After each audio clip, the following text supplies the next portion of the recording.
Praise the lord. అనుదినం దేవునితో అనే కార్యక్రమాన్ని ప్రతిరోజు ప్రార్థనాపూర్వకంగా చూస్తున్న మీ అందరికీ మన ప్రభు అయిన రక్షకుడైన యేసుక్రీస్తు ఘనమైన నామంలో వందనాలు. ఈ ఉదయకాలం దేవుని వాక్యం చూసుకుందాం. 2వ దినవృత్తాంతములు 16వ అధ్యాయం 9వ వచనం. యథార్థ హృదయము గల వారిని బలపరచుటకై యెహోవా కనుదృష్టి లోకమందంతటా సంచారము చేయుచున్నది. అందరూ ప్రార్థన చేయవచ్చు, కానీ యథార్థవంతుల ప్రార్థన మాత్రమే దేవునికి ఆనందకరం. యథార్థవంతుల మార్గం రాజమార్గం. యథార్థవంతులను దేవుడు ఎంతో ప్రేమిస్తున్నాడు. అలాంటి వారు ఎన్ని కష్టాల పాలైనా, దుఃఖము, ఇబ్బందులు, కష్టము, వ్యాధి బాధలు, ఇబ్బందులు, అవమానకరమైన స్థితిగతులు గుండా నడిచినప్పటికీ కూడా దేవుడు వారికి సహాయం చేస్తాడు. అందుకొరకే దేవుని వాక్యం సెలవిస్తుంది, యథార్థవంతులను బలపరచుటకై యెహోవా కనుదృష్టి లోకమందంతటా సంచారము చేయుచున్నది. అలాంటి వారి మీద దేవుడు తన ప్రత్యేకమైన దృష్టిని నిలుపుతాడు.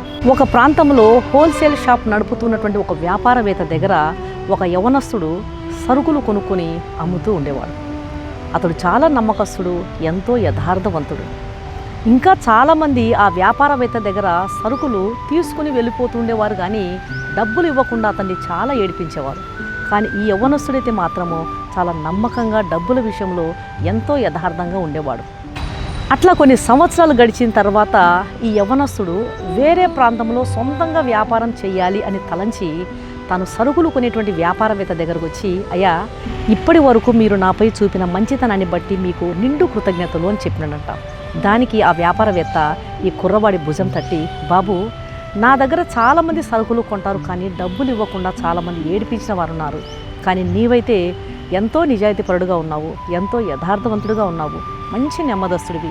నీలాంటి యవ్వనస్తుడిని నేను ఎక్కడా చూడలేదు. కానీ జీవితంలో నీకు ఏదైనా కష్టం వస్తే మాత్రం తప్పకుండా నేనున్నాను అని మాత్రం జ్ఞాపకం పెట్టుకో అని చెప్పి ఆ యవ్వనస్తుడిని దీవించి పంపించేశాడంట.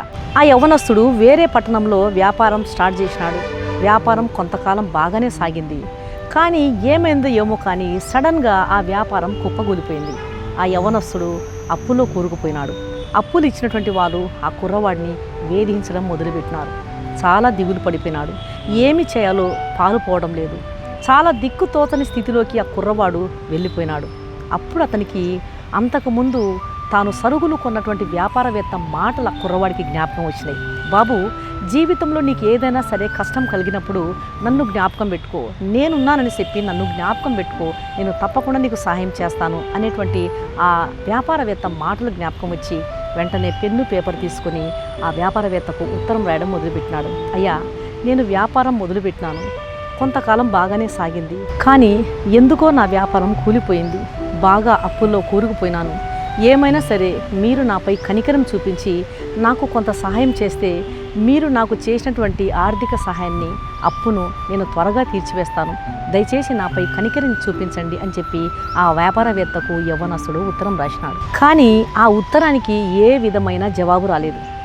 మనుషులు మాట సహాయం చేస్తారు, కానీ చేతి సహాయం చేయడము అంత సులభం కాదేమో అనుకొని ఇక ఏమి చేయాలో పాలుపోక ఎంతో నిరుత్సాహానికి గురైపోయి ఈ బ్రతకడం కంటే చావడమే మేలు, ఈ అవమానాలు, ఈ నిందలు, ఈ ఇబ్బందులు నేను భరించలేను అని చెప్పి ఆత్మహత్య చేసుకోవడానికి ప్రయత్నం చేస్తూ ఉన్నాడు. అతడు ఆత్మహత్య చేసుకోవడానికి ప్రయత్నిస్తుండగా వెంటనే తలుపు తట్టిన శబ్దం వినపడింది. అమ్మో, అప్పుల వాళ్ళు వచ్చేసినట్టున్నారు, నన్ను బజారుకి ఇడుస్తారు అని చెప్పి ఎంతో భయంతో వణికిపోయినాడు.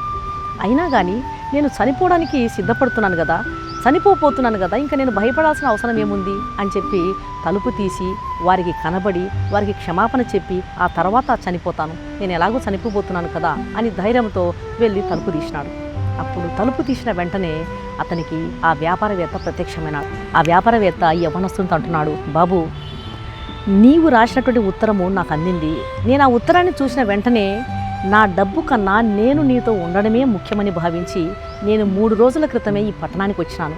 నీకున్న అప్పులన్నీ నేను తీర్చేసినాను. ఇక నువ్వు ఏ విషయంలో కూడా దిగులు పడాల్సిన పని లేదు అన్నాడంట. అంతేకాదు, నేను నిన్ను నా వ్యాపారంలో పాలి భాగస్తునిగా చేసుకుంటున్నాను అన్నాడంట. ఆ మాట వినగానే ఆ యవ్వనస్తుడి కళ్ళ వెంట నీళ్లు జలజలా రాలినాయంట.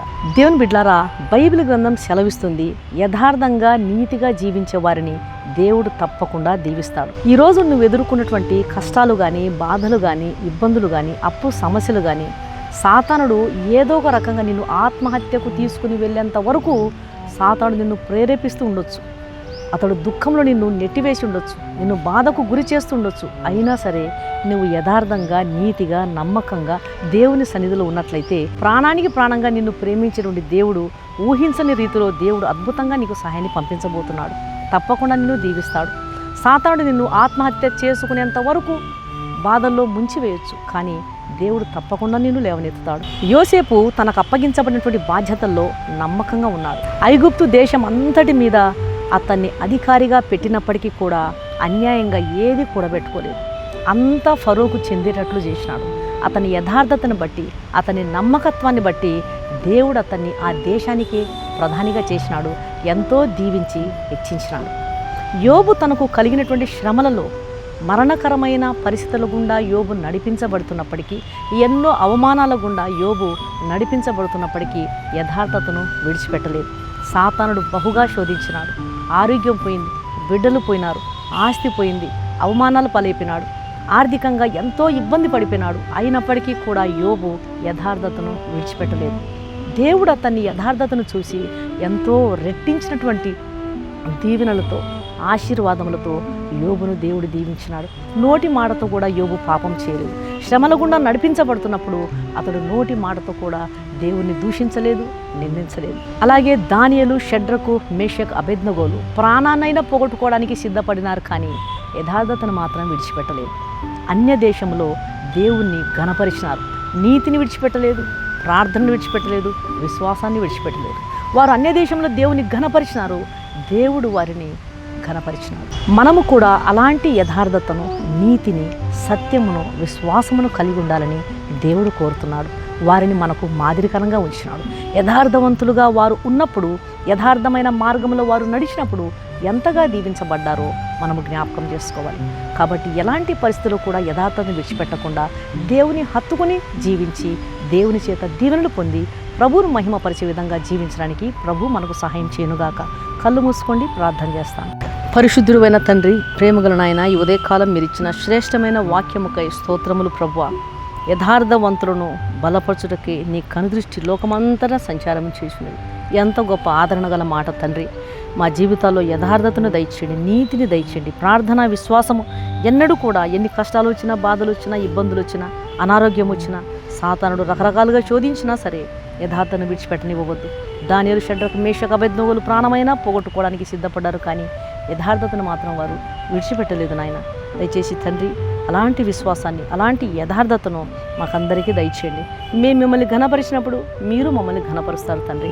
దయచేసి తండ్రి, యోబు జీవితాన్ని మేము గమనిస్తే నిజంగా ఎలాంటి శ్రమలు, ఎలాంటి ఇబ్బందులు, ఎలాంటి బాధలు మీ దాసుడు అనుభవించినాడు. అయినా సరే యథార్థతను మీ దాసుడు విడిచిపెట్టలేదు, కాబట్టి బహుగా దీవించబడ్డాడు.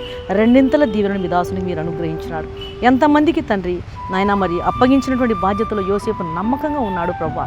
ఎంతమంది ఈ వాక్యం వింటున్న వారిలో గవర్నమెంట్ ఎంప్లాయీస్ ఉన్నారు, ఎంతమంది పెద్ద పెద్ద స్థానాల్లో మంచి మంచి పొజిషన్స్లో ఉన్నారు. అలాంటి పొజిషన్స్లో కూడా వారు తమ నమ్మకత్వాన్ని, యథార్థతను కలిగి ఉంటుకు సహాయం చేయండి నాయన. ఎక్కడ కూడా సరే అన్యాయంగా ఏది ముట్టనివ్వద్దు. అంతా కూడా ఫరోకే చెందేటట్టు చేసినాడు యోసేపు. అంతా గవర్నమెంట్కే చెందేటట్టు మేము చేయాలి, కానీ ఏది కూడా తప్పుగా స్వీకరించడానికి వీలు లేదు ప్రభువా. దయచేసి మీరే కరుణించి కృప చూపించి ఈ వాక్యం వింటున్నటువంటి ప్రతి ఒక్కరిని మీరు దర్శించండి. మీరే కృప చూపించి నా ప్రార్థన ఆలకించి మనకి యేసు నామమున అడిగి వేడుకుంటున్నాను తండ్రి, ఆమేన్. ఈ వాక్యం విన్న మీలో ఇంకా రక్షణ పొందని వారు ఎవరైనా ఉన్నట్లయితే దయచేసి క్రీస్తు ప్రభువారికి మీ హృదయాన్ని ఇవ్వండి. ఆయనను మీ సొంత రక్షకునిగా స్వీకరించండి. పాపులను రక్షించడానికి క్రీస్తు యేసు ఈ లోకానికి వచ్చినాడు. ఆయన కలువరి శిలువలో తన రక్తాన్ని ధారపోసినాడు. ఆయన రక్తంలో పడపకపోతే ఒక పాపికి రక్షణ లేదు, నిరీక్షణ లేదు, పాప క్షమాపణ లేదు, నిత్య జీవము లేదు. దయచేసి క్రీస్తు ప్రభువారిచ్చే రక్షణను, ఉచితమైన రక్షణను స్వీకరించండి. ప్రభు మీ ఆత్మను రక్షించునుగాక. God bless you.